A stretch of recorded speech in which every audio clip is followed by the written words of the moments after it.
Oh. I'll tell you what. When we get in town, you come on up with me to the Blue Star. Used to have the best eats in town. I guess they still do. I'll be proud to have you meet Carrie.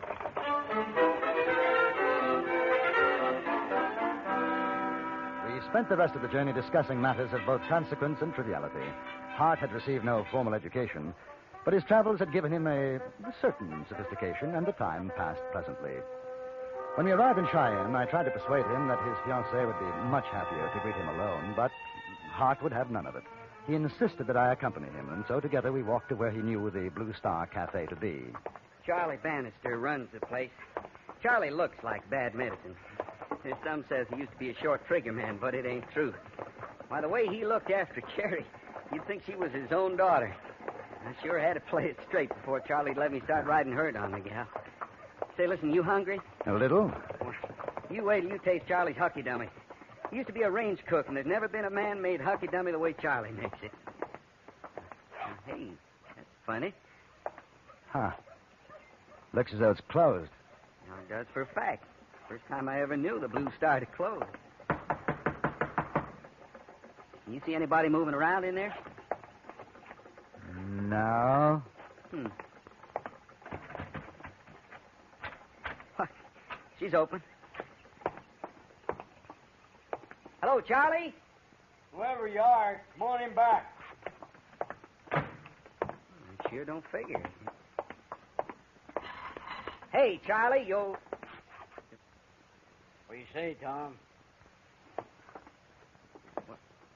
Charlie, this is a fella I met on the stage coming in. J.B. Kendall. How are you? Hello, Charlie. What's happened? How'd you get like this?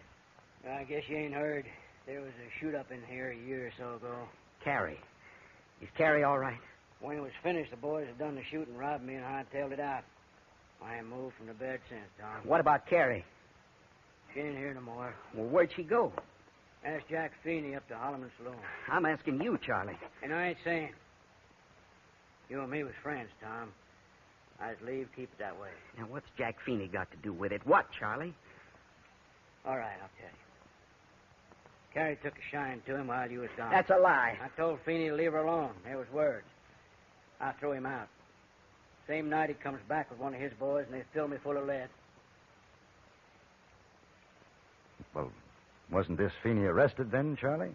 Sure, but it was his word against mine, and Carrie took his side and swore at the trial was someone else that come in and shot me up. Is she with Feeney now? I ain't seen her since that day.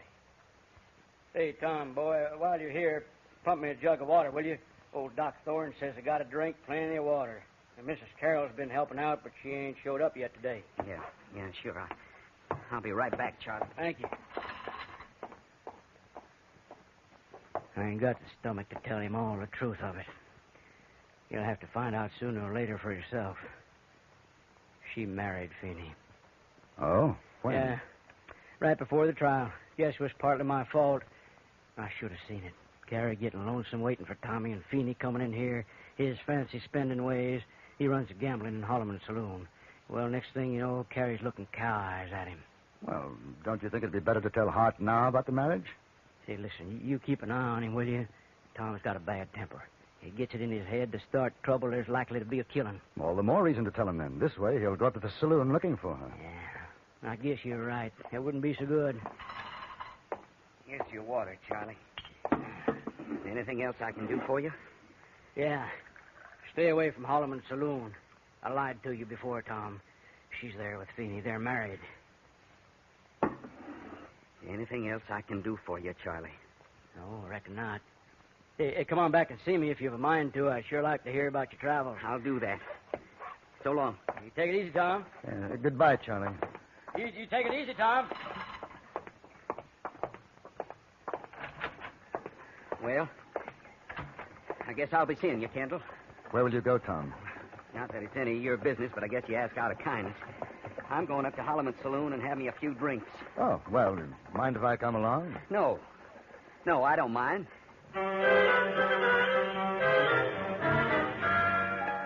We walked down the main street. I knew it was pointless to tell him that trying to see his girl was the worst thing he could do to himself. I rather liked him, and I suppose that's the reason I went with him. He didn't say a word until we reached the saloon. Then he said, You go ahead, Kendall. I'll meet you in there in a few minutes. I got an errand to do first. "Oh, I'll come with you. I don't mind." I do. Just order me a bottle of whiskey. I'll see you inside. All right.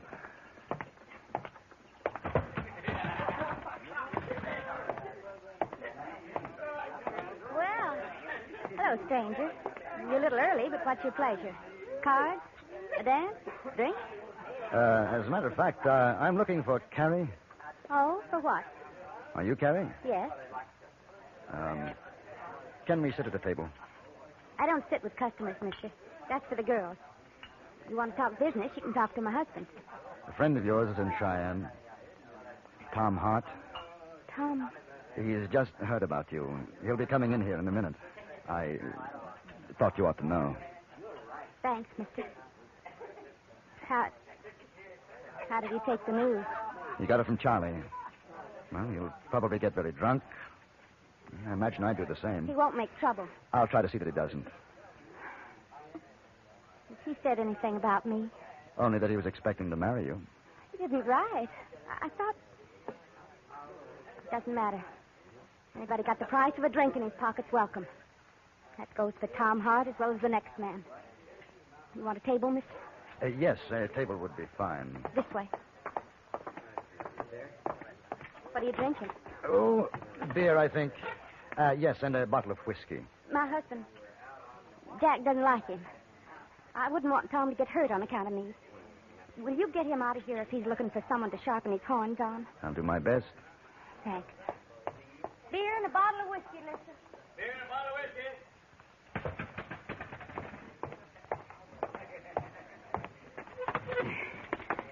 Well, where's the drinks? On their way, Tom.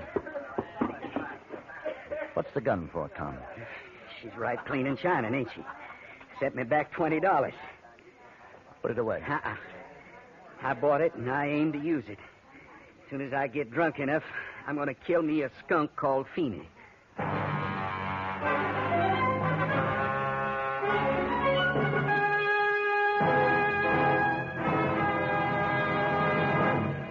In a moment, we return to Frontier Gentlemen.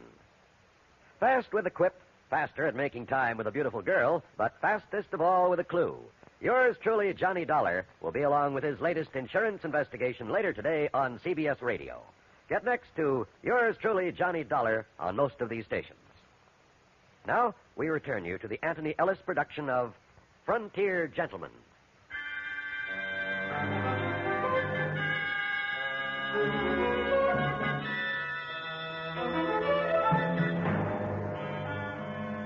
Tom Hart and I sat at a table in Holloman's saloon, and between us lay a brand new .44 revolver.